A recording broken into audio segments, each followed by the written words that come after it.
welcome to the Daggett farm. It's 1760 and I'm working on some textile work. This is called carding, but that's in the middle of the process.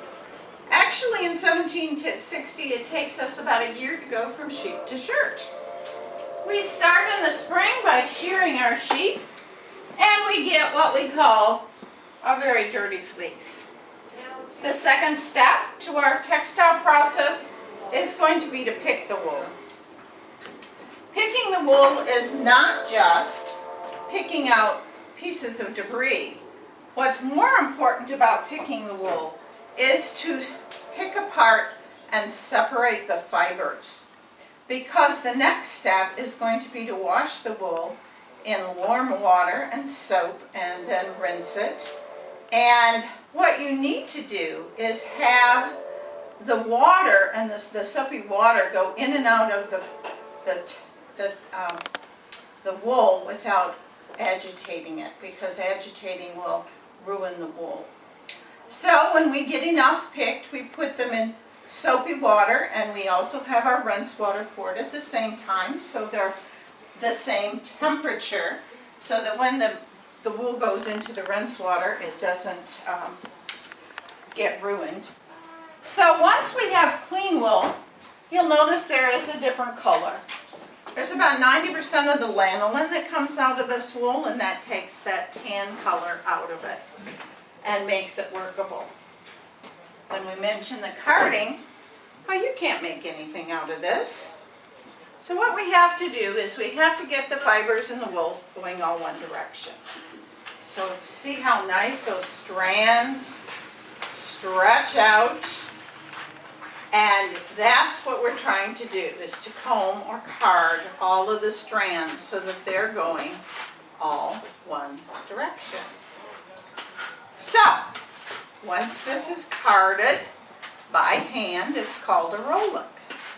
If this is carded by a machine in the 1800s, it's a roving.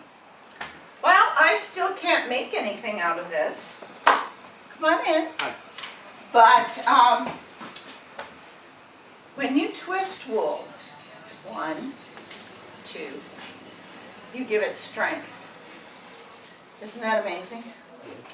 And that's what spinning does. For many centuries, spinning was done on a drop spindle.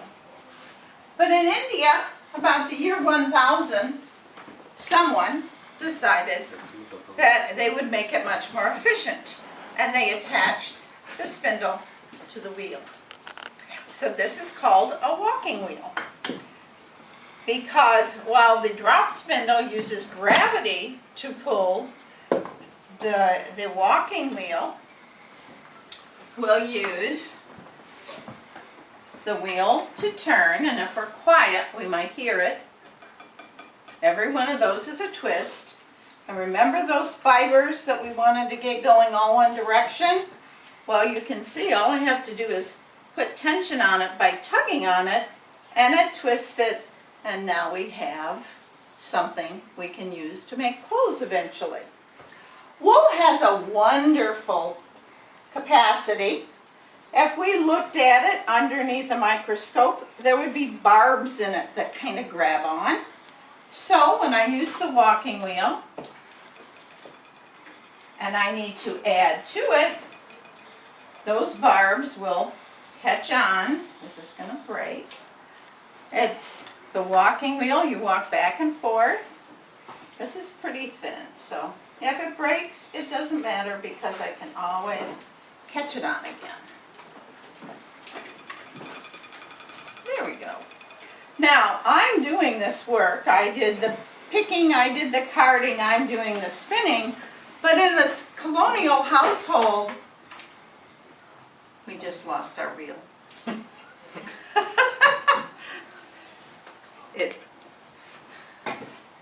In a colonial household, it would be children as young as 4 or 5 that would be picking the wool. It would be children about 5 and 6 who would be carding the wheel. And it would be girls, usually by the age of 7, that are learning to spin on this walking wheel. by the time they were 10 years old, they were quite proficient. We'll hope this sticks. So, for us, spinning is kind of rhythmic, and you walk back and forth, and it's just very soothing. But for these families, this is a livelihood. There's nothing soothing about it. They're making not all the cloth that they use in the house for clothing or for linens, but they're doing a lot of it.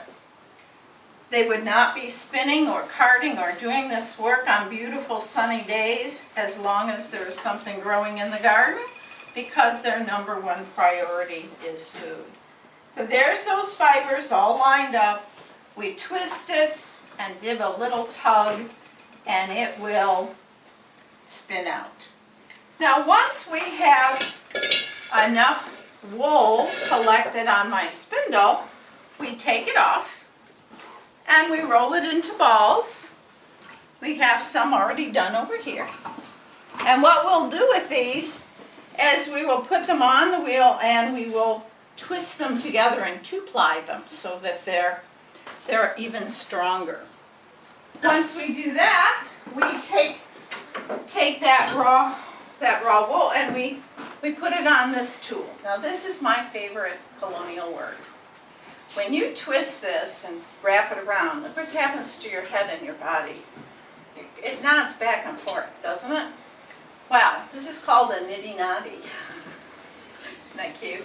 This is also her measuring device, because we don't have yards and feet and inches and meters in Colonial America. So she would use this, and she would know how many turns all through this she would need to make a vest for her husband or pants for him. And as a matter of fact, you notice I said an adult's name, because children didn't get the new clothes in Colonial America. The adults did. Can you guess why? Because Well, they're adults. What? Because they're the adults. No, it had nothing to do with that. It was practicality. Eventually, I'll wear out the hem of this skirt. I can cut it off and make it smaller for my daughter. I can wear out the sleeves, cut it down, re-sew it for a younger person. What if you had a pair of socks that's knitted? You don't throw it away when you have a hole in it, do you? It took too long. And so, once we get the wool on the niddy-noddy, we have skeins, and these have been dyed. And again, dyeing, a lot of the textile work is going to be done in the fall after the harvest is picked.